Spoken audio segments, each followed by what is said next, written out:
Con el señor Pedro Ferraz, él es experto en gestión de riesgos y desastres. Don Pedro, qué gusto saludarlo. Gracias, como siempre, por atender esta comunicación de RCR, Red de Comunicación Regional. Muy buenos días, José. Un gusto mío también. Pareciera que año a año, en estas fechas, tenemos que ir tocando de modo recurrente estas desgracias en nuestro país. Lluvias intensas, huaicos, deslizamientos, bloqueos de vía, pérdidas humanas, pérdida de campos de cultivo.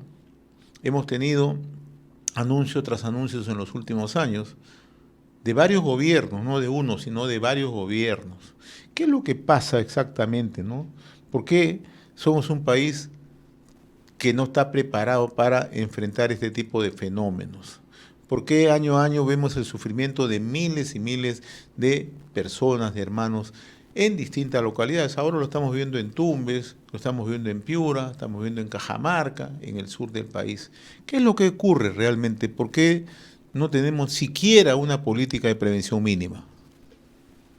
Bien. Sí, bueno, en realidad, si uno ve la información existente, la documentación, eh, existe una política nacional de gestión de riesgo, existen un conjunto de normas, pero el problema es que todo esto no está suficientemente articulado. Si bien la ley dice que hay un sistema nacional de gestión de riesgo, por otro lado se tiene el tema de cambio climático, que es otra instancia, y no hay esa suficiente articulación, y mucho menos en el caso de los gobiernos locales y regionales. Entonces, ese es un primer problema. Una segunda cuestión tiene que ver con la imprevisibilidad actual del clima, ¿no? Estamos afrontando el cambio climático y por lo tanto ya no es tan fácil prever qué va a suceder de acá a algunos meses adelante, ¿no? Es curioso ver, por ejemplo, que a diciembre el año pasado, o sea, hace un poco más de 2 meses, ya Colombia había declarado que se encontraba frente a un fenómeno El Niño y nosotros y varios otros países no lo han hecho. El problema está en que este tema del fenómeno del niño es complicado eh, manejarlo en función del pronóstico más de corto plazo, porque el fenómeno del niño, de acuerdo a la normativa internacional, para que se declare tiene que haber 5 meses de alteraciones significativas del clima o de incremento de la temperatura en las regiones para que pueda ser declarado fenómeno del niño global. Y cuando ocurre, y en otros países, y en el caso de Perú, se ha incluido el fenómeno del niño eh, costero, por el cual se requieren 3 meses de incremento significativo de la temperatura. Como el incremento de la temperatura no se ha mantenido todavía durante 3 meses, probablemente al final del periodo, del mes de marzo o abril, vayan a declarar si había fenómeno del niño o no o había fenómeno del niño si es que la temperatura se disminuye, ¿no? Entonces, son pronósticos que no sirven. Lo que sabemos, pues, digamos, no sirven para, digamos, la acción inmediata. Lo que sabemos es que, sea por el fenómeno del niño, sea por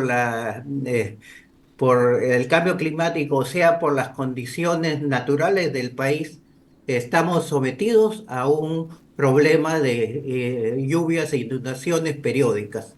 Entonces hay periodos que pueden durar 1 año, 2 años, 3 años, en donde hay lluvias intensas y después tenemos un periodo de sequía como el que acaba de terminar, ¿no? Entonces, lo que hay que ver es cómo se prepara o cómo se manejan el riesgo de inundaciones. En el nivel global, esto significa que debemos tener una estrategia de más largo plazo que esté vinculada a un enfoque de cuencas hidrográficas y por lo tanto el manejo de los riesgos se haga considerando que los riesgos no se generan solamente en la localidad, sino se generan en la cuenca alta y media y van a afectar las localidades o ciudades. Y entonces se necesita una estrategia de este tipo y medidas de mediano y largo plazo que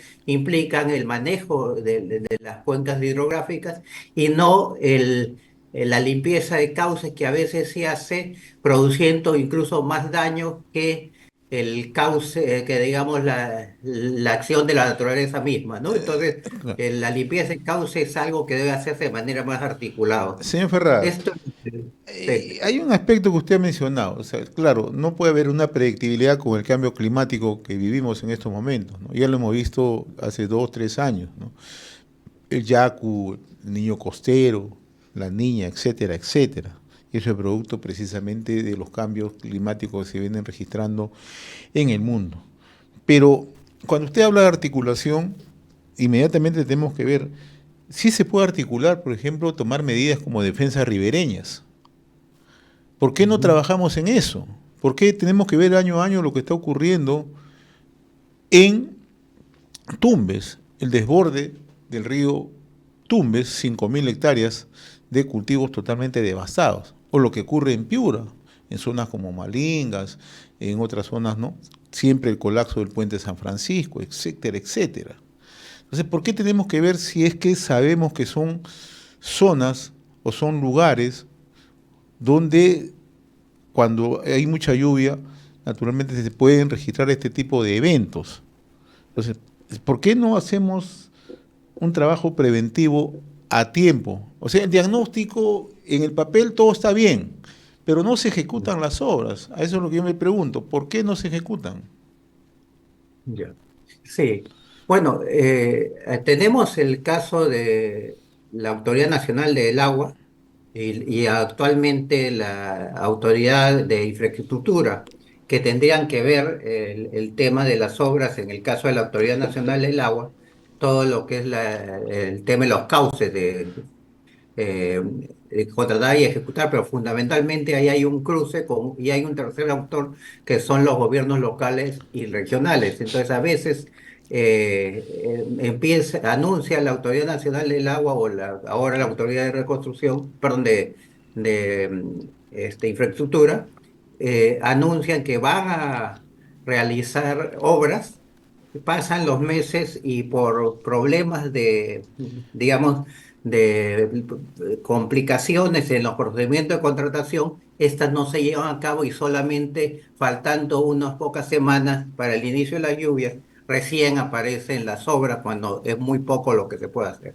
Entonces hay que hacer un cambio radical ahí, y creo que tiene que ver con esta complejidad de los procedimientos y la lentitud de los procedimientos para la contratación, aparte de que en algunos casos han fallado estas contrataciones, como el caso de la Conca Rima, que se contrató una empresa y como no avanzaba lo suficiente, se cortó el contrato y se vuelve a contratar una nueva ya en plena emergencia.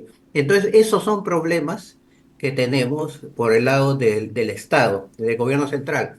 Pero de otro lado, estoy recordando iniciativas que en el cono norte de Lima hay una red de municipalidades del cono norte que empezaron a activarse y tuvieron que asumir la realización de algunas obras y tienen propuestas y proyectos, pero esto lo hacen con sus propios recursos y sin la suficiente coordinación o disponibilidad para coordinar por parte del gobierno central.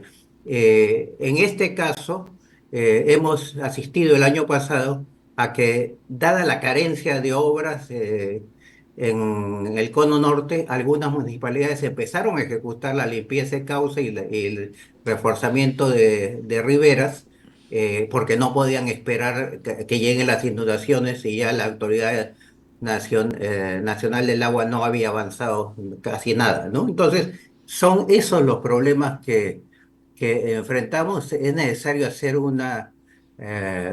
digamos, una revisión y modificación de los procedimientos.